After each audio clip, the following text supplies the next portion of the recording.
और कोशों में, पंचकोशों में सबसे पहले अन्नमय कोश, फिर प्राणमय कोश, फिर मनोमय कोश, हाँ, मनोमय कोश, और फिर है विज्ञानमय कोश। विज्ञान जो है, बुद्धि, ये बुद्धि परतस्तु स, गीता में भी कहा है कि सबसे इम्पोर्टेंट यदि कुछ होगा तत्व शरीर में, वो बुद्धि है। तो बुद्धि के बारे में ये सोचकर कि बुद्धि ही सब कुछ है, कंट्रोल करने वाली है, इस शरीर को चलाने वाली वही है, तो वही ब्रह्म हुआ। तो पिताजी को जाकर पूछते कि मैंने शोध कर ली और विज्ञान ही ब्रह्म है, विज्ञान कोश है एक। तो पिता ने उसको कहा, राम प्रसाद जी नमस्कार। अपना चल रहा है भृगुवल्ली, हाँ जी, हाँ जी, तो तैत्तिरीय उपनिषद उसका में, आगे फिर निष्कर्ष क्या निकला ये हाँ, उसमें? वो असल में भृगुवल्ली नाम भी इसीलिए रखा है कि भृगु ने इस रास्ते से चलकर और ब्रह्म की प्राप्ति की। हाँ। उपनिषदकार जो है ना जी, वो ऐसा लगता है कि रिसर्च स्कॉलर, और उसके बाद रिसर्च करने के बाद जो उसने थीसिस लिखे वो उपनिषद है। उपनिषद, हाँ, ऐसे लगता तो है। हाँ, तो भृगु जब उसके पिता वरुण जी ने कहा कि तू जा और वन में फिर से तप कर, भृगु तप करने लगा। फिर उसको लगा कि पिताजी का इशारा ऐसा लगता है कि मैं प्राण से शुरू किया था, मैंने प्राण आया, फिर ये अपना देह, उस अन्न, सबसे पहले अन्न आया, पृथ्वी, हाँ, जो पंचभौतिक है। हाँ।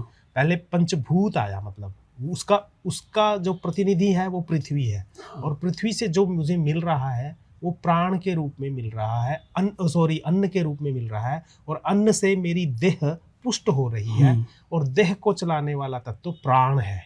जैसे अन्न अल्टीमेट लगता है कि अन्न ही ब्रह्म है, क्योंकि वही सोर्स है, उसी से एनर्जी मिल रही है।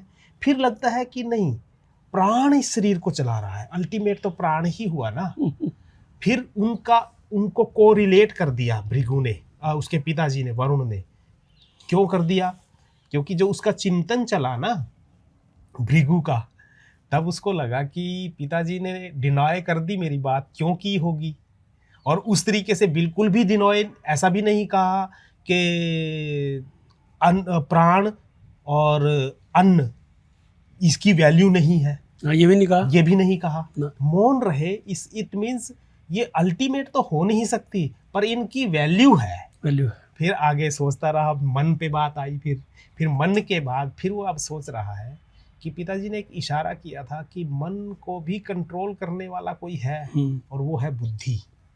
और कोशों में, पंचकोशों में सबसे पहले अन्नमय कोश, फिर प्राणमय कोश, फिर मनोमय कोश, हाँ, मनोमय कोश, और फिर है विज्ञानमय कोश। विज्ञान जो है, बुद्धि, ये बुद्धि परतस्तु स, गीता में भी कहा है कि सबसे इम्पोर्टेंट यदि कुछ होगा तत्व शरीर में, वो बुद्धि है। तो बुद्धि के बारे में ये सोचकर कि बुद्धि ही सब कुछ है, कंट्रोल करने वाली है, इस शरीर को चलाने वाली वही है, तो वही ब्रह्म हुआ। तो पिताजी को जाकर पूछते कि मैंने शोध कर ली और विज्ञान ही ब्रह्म है, विज्ञान कोश है एक। तो पिता ने उसको कहा कि उससे आगे बढ़ अब। फिर गया जंगल में, और फिर वो आनंदमय कोश जो है लास्ट का, उसके लिए उसने सोचना शुरू किया। और उसको लगा कि जो बुद्धि है वो अल्टीमेट नहीं है, अल्टीमेट तो आत्मा है। ये आत्मा तत्व ही परमात्मा तत्व है, ब्रह्म है। इसीलिए ये दोनों बातें जो मन और बुद्धि, बुद्धि और आत्मा, ये इन अनुवाकों में आई। और भृगु ने फिर जाकर वरुण को कहा, फिर वरुण ने उनके ऊपर मोहर लगा दी कि आत्मा जो है वही ब्रह्म है, और उसी से, और वो उसका जो मिलता है वो आनंदमय कोश से मिलता है।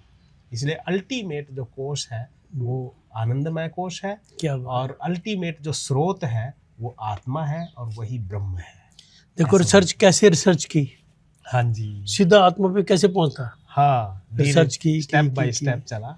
और मैं आज के ज़माने से अगर कंपेयर करूँ ना, अगर आज का पुत्र होता ना, बापू तेने पता तो कुछ है नहीं, मैंने इतनी पढ़ाई करके मुश्किल दिलाया, फिर तेने फिर काटा मार दिया, फिर आया फिर आया। हाँ, बिल्कुल, हाँ, लेकिन बिल्कुल, वो तो नम्र इतने और फिर उनकी समर्पित आज्ञा थे, का, उनको हाँ, पता था समर्पित थे, कि बिल्कुल। मैंने कहीं पहुंचना है, हाँ जी, हाँ जी, मैंने कहीं अल्टीमेट जो ट्रुथ है संसार का, हाँ, उस तक पहुंचना है। हाँ जी, इसलिए उसने फिर तेरा जमाना बदल गया, फिर दोबारा कभी ऐसा आएगा, पिता जी, पुत्र का नाता फिर ऐसे ही बनेगा। जी, जी। आज का एपिसोड, नमस्कार, बहुत बहुत नमस्कार, धन्यवाद। थैंक